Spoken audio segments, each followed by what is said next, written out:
کہ جو شخص یہ چاہتا ہے اللہ میری نسلوں کے لیے رزق کے دروازے کھلے رکھ، رزق روحانی اور رزق جسمانی، اللہ میری نسلوں کے لیے دنیا کی مہنگائیاں، حالات، کرائسس، ناکامیاں اور پتہ نہیں آگے مہنگائیوں کی صورتحال کیا ہوگی، لیکن اللہ مجھ سے اور میری نسلوں سے رزق نہ چھین، تو فرمایا اس شخص کو کہے کہ سورۃ فاتحہ پڑھ، اور سورۃ فاتحہ کو ایک بار پڑھ، اور جب پہنچ ایاک نعبد و ایاک نستعین، اس کو 40 منٹ ایسے وجدان، ایسے درد، ایسی کیفیت کہ کوئی دنیا کا کوئی فرد مجھے یاد نہ رہے سوائے اس کی ذات کریمی کے، اور اس کو دہرا دہرا دہرا دہرا، اس کو دہرا، اور کہا کہ میں نے وہ پڑھنا شروع کر دیا،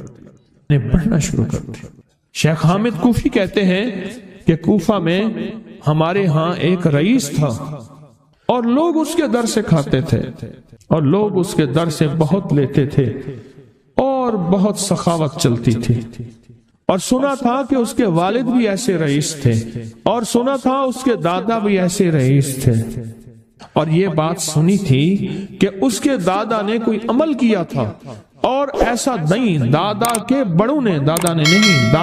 بڑوں نے کوئی ایسا عمل کیا تھا جس میں اللہ سے نسلوں کے لیے رزق اور رزق کے خزانے منوائے تھے۔ کتنے لوگ ایسے ہیں، مال دولت چیزیں، ایسے حالات اور گردش میں آئے کہ ناموری سے گمنامی میں چلے گئے۔ مجھے یاد ہے کہ میں ٹاؤن شپ میں ایک بندے سے ملا، یہ بات ہے آج سے کچھ 27-28 سال پہلے کم و بیش، ایسے چھوٹا سا کمرہ تھا، اور مختصر سی 2-3 کرسیاں، ایک ٹوٹی سی میز، اور کہا کہ میں لاہور میں میرا سکہ چلتا تھا، میرا نام یہ ہے، نام مناسب نہیں، رازداری زندگی کا پہلا حصہ ہے، اور میرا نام یہ ہے، اور میرا اپنا ذاتی جہاز تھا، اور یہ مال تھا، اور یہ چیز تھا، اور آج میرا حال یہ ہے کہ اگر میں دوائی لوں گا تو یہ بندہ پیسے دے گا جو ساتھ کھڑا تھا، میرے پاس دوا کے پیسے نہیں ہیں۔ مجھے ایک ہمارے مخلص ہیں، وہ کہنے لگے کہ میرے والد جن کے پاس جاب کرتے تھے ان کا بہت بڑا کاروبار تھا، انہوں نے اس دور میں 14,000 کی گاڑی لی تھی نئی، اور پھر 16,000 کی گاڑی لی، نئی گاڑی، کتنے کی؟ 16,000 کی گاڑی لی، 100 کا نوٹ بانٹتے تھے، صبح سے شام تک، شام سے صبح تک لوگ لین لگا کے لیتے تھے، اور جس دور میں 250 روپے کے 5 مرلے جگہ ملتی تھی، 250 فٹ جگہ ملتی تھی، نہ 125 فٹ، 125 جگہ ملتی، 5 مرلے 250 روپے کی، اور وہ بیچتے تھے۔ اور پھر ایک وقت ایسا آیا ہر چیز ختم ہو گئی۔ میرے پاس ایک ڈرائیور تھا، وہ کہنے لگا کہ میرے مالک ہیں جن کے پاس پہلے میں کام کرتا تھا، ان کے حالات آ گئے تو میں نے آپ کے پاس آپ کے ڈرائیوری کی، اگر رمضان میں کوئی بچا ہوا لنگر ہو تو انہیں بلا لوں، آپ دے دیں گے؟ تو ہم رمضان میں مجمع آتا تو کوشش کی جاتی ہے کہ ان کو کھانا تازہ کھلایا جائے، تو میں نے کہا ٹھیک ہے، کہا کہ کچھ پیسے بھی ہو جائے۔ کون ہے؟ کہا کہ فلاں لاہور کا، نہیں جانتے آپ؟ ہاں جانتا ہوں، اتنی بڑی سوسائٹی ہے، بڑی مالداروں کی۔ کہا یہ 28 مربع جگہ انہی کی تھی، اور آج سے 40 سال پہلے انہوں نے یہ جگہ بیچی تھی، اور اتنے کروڑوں میں اتنے میں بیچی تھی، اب وہ ایک چھوٹے سے مکان میں رہتے ہیں، سب کچھ ختم ہو گیا ہے، سب کچھ ختم ہو گیا ہے، اور ان کے گھر کھانا نہیں ہوتا، اور آپ اگر کھانا دیں گے تو ان کے گھر میں 2-3 وقت اچھا گزر جائے گا۔ میں اپنی نسلوں کے لیے تونگری منوا لے، اپنی نسلوں کے لیے رزق منوا لے، اپنی نسلوں کے لیے وسعت منوا لے، تو کہے کہ مال بہت ہے اور نسلوں کے کام آئے گا، مال رکھنا جائز ہے، حلال جائز ہے، لیکن یہ شرط نہیں ہے کہ وہ رہے گا یا نہیں رہے گا۔ یہ میری ساتھ چوک ہے، یہاں کرتبہ چوک، یہاں 2 پلازے مجھے ایک بندے نے بتائے، اب اس کے نہیں ہیں، کہا یہ اور یہ اس بندے کا ہے، فلاں نام کے بندے کا، اور اس کا آج کچھ نہیں رہا، اب وہ جس کسائی سے گلبرگ میں ہے یہاں لاہور میں، جس سے بہت من و گوشت آتا تھا اور بڑے بڑے رئیس دعوتیں پکتی تھی، چپ کر کے جاتا ہے اور وہ کچھ پیسے اس کی مٹھی میں ڈال دیتے ہیں اور وہ اس سے زندگی کا گزر بسر ہوتا ہے۔ میں یہاں لاہور میں فیروز پور روڈ پہ ایک جگہ گیا تو انہوں نے وہ جگہ پہ کھڑے ہو کے دکھایا، وہ سامنے جو بنگلہ ہے، میں نے کہا وہ تو محل ہے، کہہ رہے یہ اس بندے کا ہے، اب ایک کمرہ اس کو ہم نے دیا ہوا ہے اور وہ بنگلہ، وہ محل، وہاں وہ کھڑکی اس طرف کی بند رکھتا ہے کہ میری نظر اس پہ نہ پڑے، وہ سب کچھ اس سے چھن گیا ہے۔ سنیں، یاد رکھیں، جو اللہ کے خزانوں سے ملتا ہے وہ تیری جیب سے جا نہیں سکتا، وہ دنیا کی جیبوں اور مالوں سے جو ملتا ہے وہ تیری جیب میں رہ نہیں سکتا۔ یہ جو عمل ہے نا، نسلوں کے لیے رزق منوانا، برکت منوانا، نسلوں کے لیے رزق منوانا، نسلوں کے لیے برکت منوانا، یہ جو عمل ہے، بس اب میں نے آپ کو عرض کیا نا کہ آپ پوچھیں کتنا دن کریں گے، میں نے کہا دل خود بولے گا، من خود بولے گا، اندر خود بولے گا۔ یعنی آپ کو کچھ واقعات سنائے ہیں، بڑی بڑی ہستیوں کے واقعات، یہ اس میں سعودی عرب مکہ مکرمہ میں ایک جگہ ہے، اس کا نام خالدیہ ہے سوسائٹی، میں وہاں ایک عرب سے ملا، شیخ ابو ترکی اسے کہتے تھے، تو اردو عربی تو مجھے آتی نہیں، بس تھوڑی بہت ایسے شدھ بدھ ہے، تو وہ تھوڑی ہی دیر میں کہتے تھے، ایسے اٹھتے تھے نا، کہتے تھے اللہم ایاک نعبد و ایاک نستعین۔ میری ان سے چند ملاقاتیں ہیں، بوڑھے تھے، بابے تھے، کہ ان کے بڑے آئے تھے، اصل میں خلافت عثمانیہ تھی تو ان کے بڑے ترکیہ سے آئے تھے، تو پھر مکے میں رہتے تو وہیں کے ہو گئے۔ ان کا جو خادم تھا وہ اردو بولنے والا تھا اور انڈیا کا تھا، اس سے میرا تعلق تھا، تو میں نے اس سے پوچھا، میں نے کہا تیرا جو ہے یہ بابا یہ کیوں پڑھتا ہے؟ یہ پتہ نہیں، میں سے پوچھ کیوں پڑھتا ہے؟ اس نے کہا جلالی بابا ہے تو کہے گا مجھ سے، میں نے کہا میرا کہے، اچھا وہ میرے اشارے دیکھ رہا تھا، تو اس نے عربی سے پوچھا کیا کہتا ہے؟ اس نے ڈرتے ڈرتے کہا کہ جی آپ یہ کیوں پڑھتے ہیں؟ تو بڑا خوش ہو گیا، کہنے لگا پہلا بندہ ہے جس نے مجھ سے پوچھا، آج تک کسی نے پوچھا نہیں، پہلا بندہ ہے جس نے مجھے یہ پوچھا ہے۔ کہا جب ہم چھوٹے تھے ہمارے پاس بہت غربت تھی اور تنگ دستی تھی، تو میرے والد ہمیں بٹھا لیتے تھے اور ہم سورۃ فاتحہ پڑھتے تھے، اور جب پہنچتے تھے نا ایاک نعبد و ایاک نستعین پر، تو پھر اس کو میرے والد کہتے تھے دہراؤ، بہت زیادہ پڑھو، بہت زیادہ پڑھو، بہت زیادہ پڑھو، بہت زیادہ پڑھو۔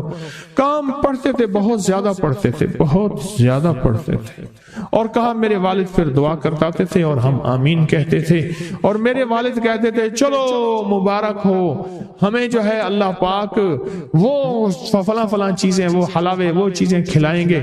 کہہ رہے ابے کو دیکھتے تھے، ابا جی ہمارے پاس تو پیٹ بھر کے روٹی نہیں ہے، آپ کہتے ہیں اللہ وہ کھلائے گا، وہ کھلائے گا، اور ابا ایسے خوش ہو جاتا تھا۔ کیوں؟ ابے کو یقین تھا کہ سورۃ فاتحہ اس کریم نے قبول کر لی اور میرا کام ہو گیا۔ وَمَن يَتَوَكَّلْ عَلَى اللَّهِ، میرے بندے میری ذات پہ بھروسہ کر کے دیکھ، میرے قریب آ کے دیکھ، مجھ سے دوستی لگا کے دیکھ تو صحیح، پھر میں کر کے دکھاؤں گا۔ میرن میرے پاس آیا، نام تھا امیر بشک، میرن کہتے تھے، ہمارے ایک مغل صاحب ہیں، ان کے ذمہ دار ہیں اب بھی، ان کے زمینوں کو وہ دیکھتا تھا، تو مجھ سے بات تو دوائی لینے آیا۔ میں نے کہا چاچا امیر بشک کوئی بات تو سنوا۔ کہنے لگا گدھا جو ہے میرا، اس کے نیچے گدھے کے اوپر نا وہ ڈال کے سامان جس کے اوپر بورا رکھتے ہیں، نیچے ایک پٹا ہوتا ہے، وہ گھستے گدھے کو زخم ہو گیا، بہت دوائیاں لگائیں، بہت ٹیکے لگائے، کسی نے کہا 10 لاکھ کا انسولین، اس کا پینسلین کا ٹیکا ویزلین میں ملا، کسی نے یہ کہا، لیکن کچھ نہ بنا۔ کسی نے مجھے کہا ایک ٹوٹکا بتاتا ہوں، کرنا صحیح، وہ کہا 7 سود خوروں کے نام لکھ کے تعویذ اس کے گلے میں ڈال دے. کہ میں ہنس پڑا. میں نے کہا دیکھا تجھے کہا تھا نا 7 سود خوروں کے نام لکھ کے اس کے گلے میں ڈال دے, تیرا گدھا ٹھیک ہو جائے گا. کہا میں نے اس اپنے مقامی جو لوگ سود پہ پیسہ دیتے تھے ان کے نام لکھ کے اس کے گدھے کے گلے میں ڈالا, گدھا ٹھیک ہو گیا. وہ لوگ تھے جو اللہ کی محبت اور اللہ کے عشق میں نکلے تھے, وہ بھی ساتھ تھے اور ان کا نام بھی پرتاثیر ہے, ان کے نام میں بھی طاقت ہے اور ان کے نام میں بھی قوت ہے. آج بھی جادو اس نام سے ڈرے, جنات اس نام سے ڈریں, نظر بد اس نام سے ڈرے, بیماریاں سخت اس نام سے ڈریں. یملیخا ان کا چیف ہے, باس ہے, بڑا ہے. اس کا نام آتے ہی جن ایسے مکھی اور چونٹی بن جاتا ہے, جادو مکھی اور چونٹی بن جاتا ہے. دشمن, حاسد, بیماریاں, تکلیفیں, نقصانات, مشکلات, مسائل ختم ہو جاتے ہیں. کہ وہ نام تھے جو اللہ کی محبت میں رچے بسے تھے, جن کے اندر اللہ کی محبت تھی اور اللہ نے ان کے ناموں کو بھی مبارک کر دیا, ان کے ناموں کو بھی تاثیر دے دی. یملیخا, مکسل, مینا, کشف, تتب, یونس, ذرافت, یونس, کشافت, یونس, یوانس, موس, وکلبہم, کتمیر. یہ نام ایسے ہیں کہ ان کے ناموں میں طاقت آج بھی ہے. آگ لگی ہو, حسد کی آگ ہے, کینے کی آگ ہے, دشمن کی آگ ہے, بغض کی آگ ہے, انتقام کی آگ ہے, دشمنی کی آگ ہے, یا آگ کی آگ ہے, پیٹرول کی آگ ہے, لکڑی کی آگ ہے, کہیں روئی کو آگ لگی ہے, آگ کہیں لگی ہو, ان کے نام لکھ کے یوں پھینکو آگ ختم. ان کے نام لکھ کے پانی میں دم کرو, پھونکو, ایسے پھونکو, آگ ختم. آگ لگی ہو, کہیں نقصان کا خطرہ ہو, ان کے نام لکھنا برکت, بولنا برکت, دیکھنا برکت. صرف نام نہیں, آپ صرف کہف لکھو, کہیں صرف کہف, یہ سورت کہف پوری سورت ہے قرآن میں, کہف لکھو, لاک لگ جاتا ہے, حفاظت کا نظام بن جاتا ہے. سانس روک کے کہف کہف کہف کہف کہف کہف پڑھو, سانس روک کے آپ حفاظت میں آ جاتے ہیں. حیرت انگیز حفاظت, حیرت انگیز حفاظت, وہ چاہے کسی بھی چیز کی حفاظت.